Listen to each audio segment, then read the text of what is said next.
Welcome to the Movie Facts Show. I am your host, the Cinema Man, where I talk about movie facts that you might not know about your favorite films, coming at you live from Indian Trail. So, let's get started with our first fact. Hello, my listeners. Welcome back to the Movie Facts Show. I am your host, the Cinema Man. Today's episode, we are going to do something a little bit different now. Today, I'm going to have my very first special guest star, and that special guest star is Miss Dana Durkee. And she's going to talk about her favorite movie, Braveheart. And I'm going to ask her a few questions. So let's get started, shall we? Okay, Cinema Man, thank you so much for having me on your show. I am going to talk about my very favorite movie of all time, Braveheart. Some people have actually called Braveheart one of the least historically accurate movies ever made. There's many mistakes in history in what they portrayed in the movie.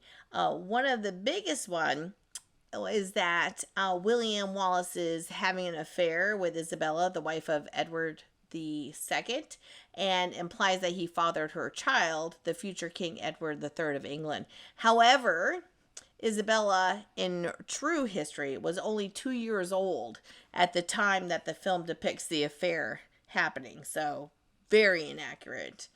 Another thing that I found really interesting was that Mel Gibson actually turned down the role of William Wallace, feeling that he was too old for the part because he was 38 at the time, and William Wallace actually died at the age of 35. And so Paramount Pictures pulled their funding until Mel Gibson said that he would play that part. Also, another part I thought was really interesting was that Wallace's two most trusted captains throughout the film are Hamish, who is Scottish, and Stephen, who is Irish. And actually, both of those characters were played by the exact opposite.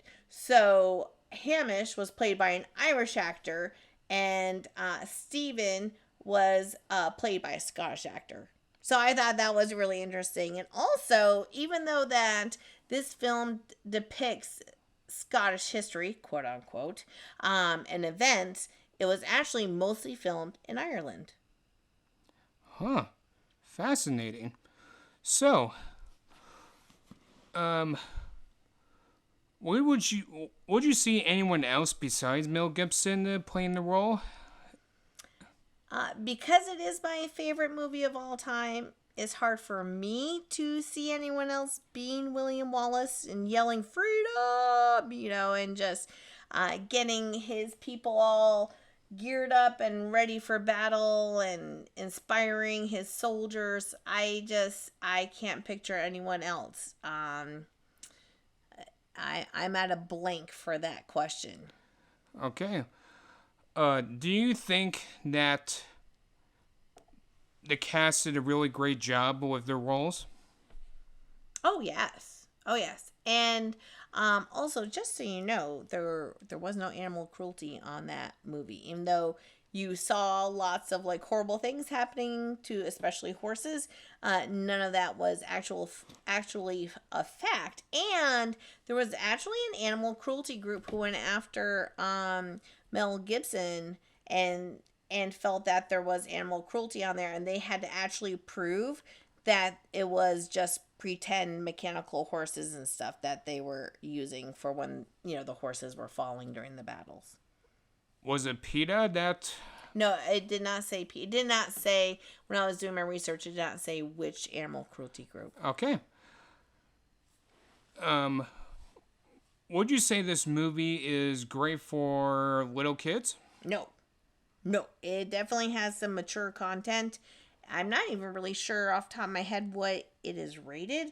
Pretty sure it's the G or PG. Okay. Maybe a PG-13. Not sure.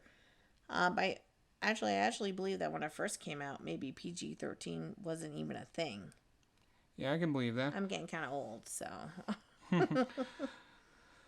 Well, that wraps up today's episode.